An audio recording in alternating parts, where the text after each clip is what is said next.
Hey everybody, welcome to the Flatbridge Ed podcast, where we are going to move towards a new way of delivering content in 2022, and that is based on a lot of video podcasts. We're going to be publishing those on YouTube. That's probably where you're watching this now, or we're still going to publish these on our standard app through iTunes, Stitcher, Spotify, or your Android-specific favorite app that you currently use.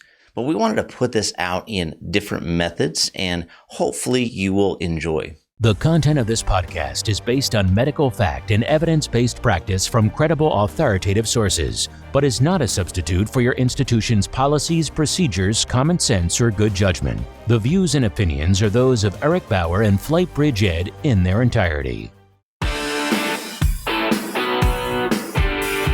This is the Flatbridge Ed podcast, critical care and emergency medicine education for nurses and paramedics. Here's your host, Eric Bauer. We're on scene with a 25-year-old male that was found laying in a snowbank. The core temperature would not register with a tympanic thermometer. All signs lead us to believe that he's been dead for a considerable amount of time. There's an old adage, you have to be warm to be pronounced. You cannot be cold and dead. Given his age and the fact that he has induced hypothermia, I don't feel comfortable technically to call him. Last time he was seen, accounted for, was about 9:30 the night before. So we're looking about 10 hours outside in sub-zero temperatures. I know where we're going. This is probably going to be a futile effort, but I think we need to do our best for him. This podcast today is going to be on hypothermia. I recently did a vent course for Marshfield Fire. And when I arrived in Minneapolis, it was obviously very cold. I think it was negative 20. I was quite surprised by how cold that really was. And as I traveled up into Wisconsin, I recognized that it was even colder, and with the wind chill was right around negative 27. So when we think about this, obviously there's a lot of listeners around the world, and you live in some really cold environments, and we have others that live in warm environments. But we're seeing right now, specifically in the South, temperatures that drop significantly, and we can easily see hypothermia in our patients. So this is an amazing case we're going to cover, and it's a case that is involving a 21-year-old male that has been out partying with his buddies. He ends up walking home. He's intoxicated, and he actually passes out. And he passes out into a snowdrift. The next morning, his dad notices he's not home, gets a little worried, calls some friends. They say he left before them. And so he starts moving towards the direction of the bar that he was at. He finds his son in a snowdrift. His son was face down, looked like he fell and hit his head. Temperatures that morning were negative 5. And so, we're in negative temperatures all night long, and he was down for at least 12 hours. When Dad found him, he called 911. EMS arrived very, very quickly and identified that the patient had no visible signs of life. His chest wall appeared to be completely frozen. They attempted a tympanic temperature, which did not register. Face was completely purple. Extremities were basically locked in place. So they started resuscitation efforts, started compressions. But they felt like, based on what they saw, the patient really was not going to survive. So they call the medical director. The medical director is given the information, and he just feels like, because the patient is still so cold, he didn't feel comfortable pronouncing or allowing the EMS team on scene to cease efforts. And so they were instructed to continue resuscitation and transport the patient. There's an old adage, you have to be warm to be pronounced. You cannot be cold and dead. Given his age and the fact that he has induced hypothermia, I don't feel comfortable technically to call him. As we move into the physiology, and before we do that, guys, hey, if you like what you're seeing, if you want to see more of this, please click that like button, subscribe, so you know when we put out more content. I think that will really help us. And really the mindset of Flatbridge Ed is to bridge on everybody's current knowledge, but expand that to a wider perspective. Get each provider out there thinking on a broader scale. That's going to really impact our patients, and it really will bring your stress level down. So I encourage you to subscribe.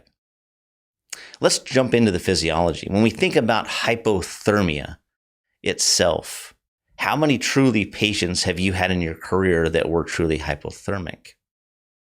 When we think about ourselves, when we think about our patients, we have to understand that our ability to regulate our temperature is based on that thermal regulation off of our hypothalamus.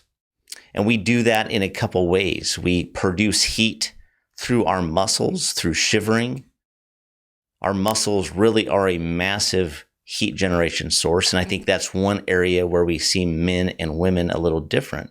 Men, just standard physiology states, has more lean mass. They're going to have more muscle mass, and they're going to probably be a little bit more warm than a woman. And so that plays into it. And we also have, that conservation, our ability to compensate and vasoconstrict and move warm blood into our core area.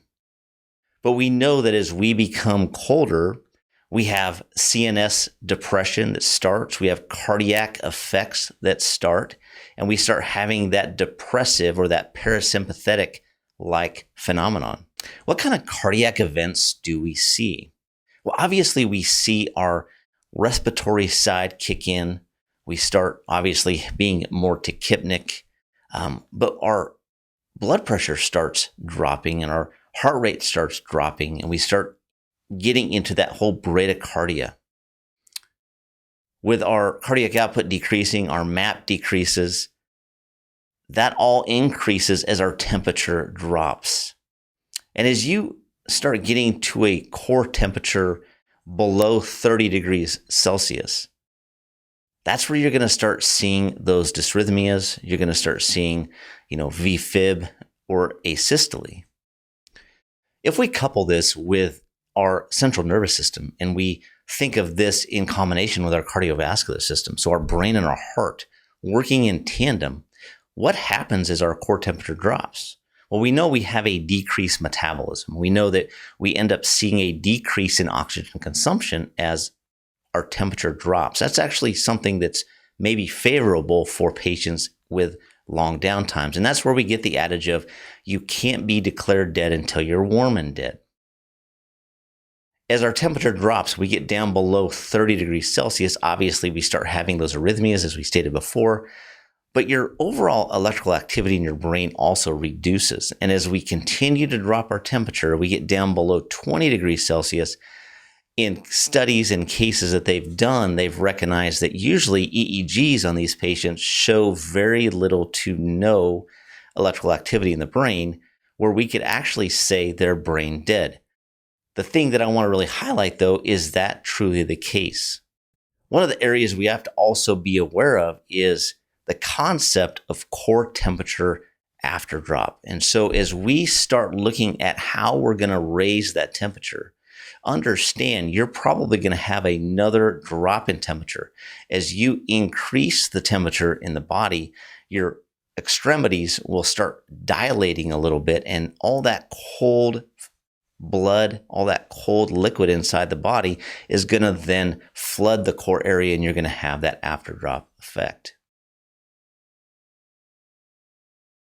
When we think about stage 1, really, that's the mild stage, and we say that that's right around 32 to 35 degrees Celsius, which for us in the United States, that's going to be anywhere from 89 to 95 degrees Fahrenheit. And you're going to start seeing these patients have vigorous shivering. Remember, shivering is always going to be limited to our patient, meaning that our pediatric patients are patients that are elderly. Do they have the glycogen stores available to really generate heat and generate enough energy to shiver for long periods of time? Couple that with those types of patients where, the smaller the infant is, their ability to generate heat is almost non-existent, right? Their hypothalamus is immature. They have no insulating brown fat. And as we all age and we get older, we start losing weight, we start losing muscle mass, we start losing that fatty layer, and the same thing happens. We can't regulate our temperature. So those two types of patients are going to be very, very susceptible to dropping their temperature very quickly and not being able to compensate like you or I. Our judgment becomes altered. We start seeing an increase in respiratory rate, right? The first stage of shock is always that increase. And we're going to start seeing the tachypneas, the tachycardias become increased. One of the telltale signs that you're cold, and I want you to always remember this, if you're outside working, if you're outside, in a nature environment and you're hunting, you're fishing, whatever you're doing, you start peeing a lot, right? You're not taking in the fluids that really warrant that you're urinating to the extent that you are. That could be a sign that your temperature is actually lower than you think. And that's called cold diuresis, where you start, really dumping that overall fluid. And so really cold diuresis is that increase in renal blood flow from the vasoconstriction that happens. And as our hypothermia continues to ensue, the kidney loses the ability to reabsorb that water and have the ultimate ability to regulate like it normally does. And it ends up having almost a resistance to that vasopressin. Now let's look at the second stage, or what's called the moderate stage. The moderate stage is really 28 to 32 degrees Celsius, and that equates to 82 to 89 degrees Fahrenheit. So think about that. The moderate stage is really that stage where we focus a lot of attention on in teaching, where that 30 degrees Celsius mark is really that area where it's a tipping point. Below that, you're going to really withhold medications. You're going to withhold defibrillation, only one defibrillation attempt until you get that temperature above 30. And so that is really the moderate area. So what happens in this area? Well, we lose the ability to shiver. We become very lethargic. We have an inability to really make any core decisions. You're going to have a poor ability to consume oxygen. And you are going to see these patients start to have arrhythmias, most likely go into that comatose state. VFib asystole will ensue as you drop below that 30 degrees Celsius. If we move into the last stage, that last stage is the severe stage. That's anything less than 28 degrees Celsius, which is going to be less than 82 degrees Fahrenheit. These patients are comatose, likely in VFib or asystole. They're, completely obtunded. They're probably frozen. If they do have any urine output, it is completely decreased, right? Kidney function is decreased. They're going to be hypotensive, decreased MAP, decreased cardiac output, obviously. And that's going to be even more so, as we all know, with any arrhythmias that are in place.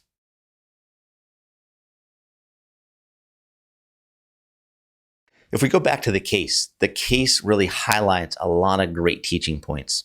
As we looked at before, this patient was completely rigid, chest wall was frozen. Medical direction had advised the paramedics on scene to transport the patient, start resuscitation efforts. They had already started compressions and CPR. They did not get a registered temperature tympanically. So what is something you could do? If you were able to, could you do a rectal temperature? Absolutely. If the patient was that cold, could you even access that area easily? So you want to make sure you're doing what's best for the patient at that point, and that is compressions and ventilations at the best you can at that time.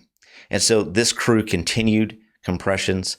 CPR was conducted for over 2 hours from the time of their arrival until they got to the facility. And one of the areas I really want to focus on is really, why did this doctor focus so much on this patient? And I'm not knocking anybody out there, right? I think it's all based on your judgment. It's really easy to armchair quarterback. But do we always do everything we can for our patients that are this cold? And I think this case really highlights that really anything is possible. It's always probably best, honestly, to transport these patients, get them to a facility where they can start rewarming, get labs drawn, get that temperature above 30, And really, what is that predictive measure? Well, one of the most important predictive measures for survival in hypothermia is a potassium level.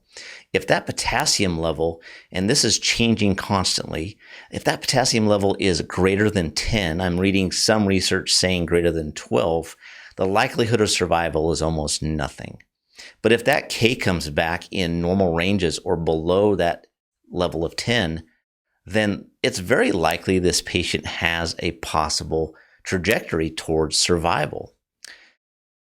One paper I read, and I'm going to do another podcast on, was the patient ended up having a K greater than 9. And at the time of publishing this podcast and the time of the paper that I'm highlighting, really there was only 1 or 2 patients that had ever survived a hypothermia with a temperature, critically low like that, less than 30, with a K greater than 9. And as I said, now they're saying K is greater than 10 to 12.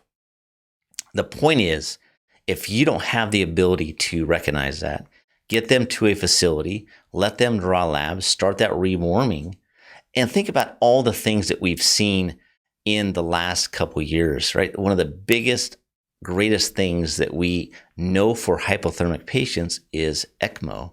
And so even though maybe a facility in your area doesn't provide ECMO, could you transfer this patient to an ECMO center? As I said, they drew labs on this guy. Labs came back and K was in the 6 range. And so they determined based on that, physician talked to the dad and identified, hey, you know what, this guy has a chance. We're going to do everything we can. We're going to continue rewarming the patient. So that's exactly what they did.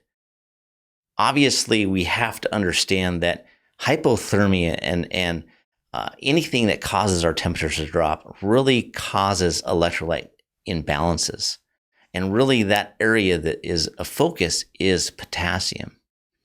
And it's because we see cell death happen. And that cell death happens because our cell membranes become damaged. We start having protein dysfunction.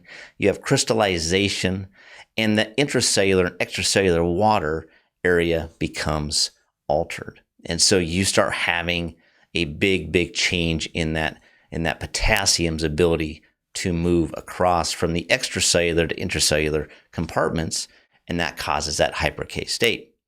So it really predicts cell death is what it does. How bad is that cell death? If we continue looking at this case and we look at their ability to resuscitate, they continued to do compressions.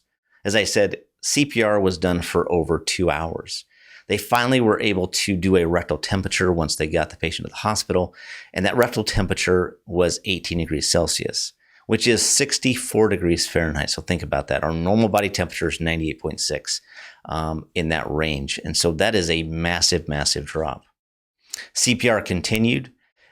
Patient had a transferring physician accept the patient at an ECMO center, and the patient was flown to that facility for ECMO.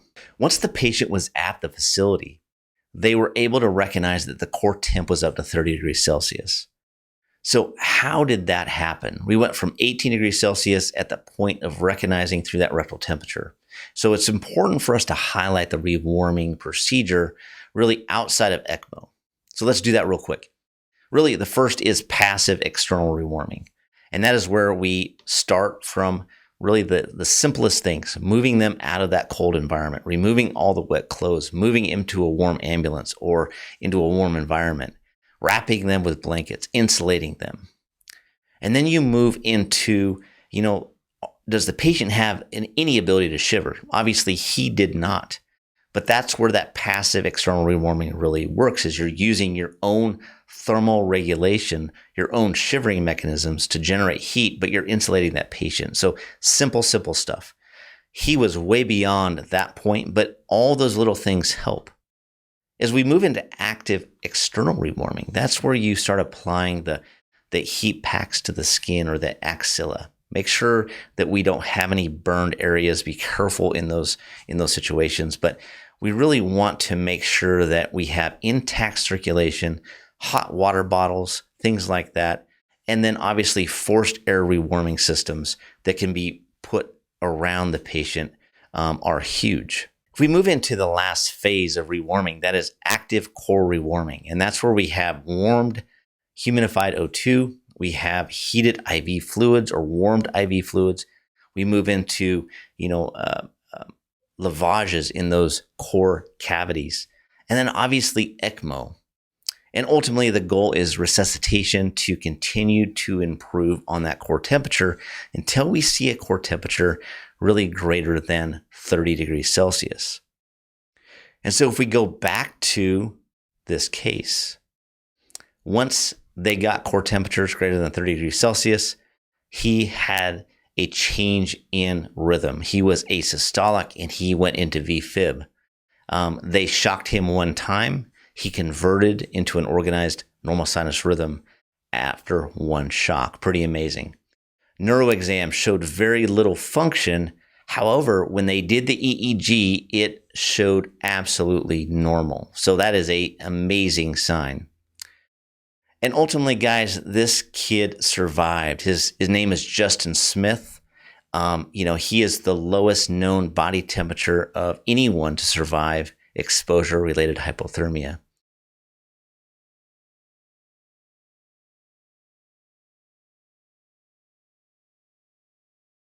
So Justin's case, from what we can tell, is the lowest recorded body temperature to ever survive exposure from hypothermia. To go from that day, that Saturday, and seeing him laying in the snow, frozen, dead, and then the next day, there's a chance, his brain is going to be all right.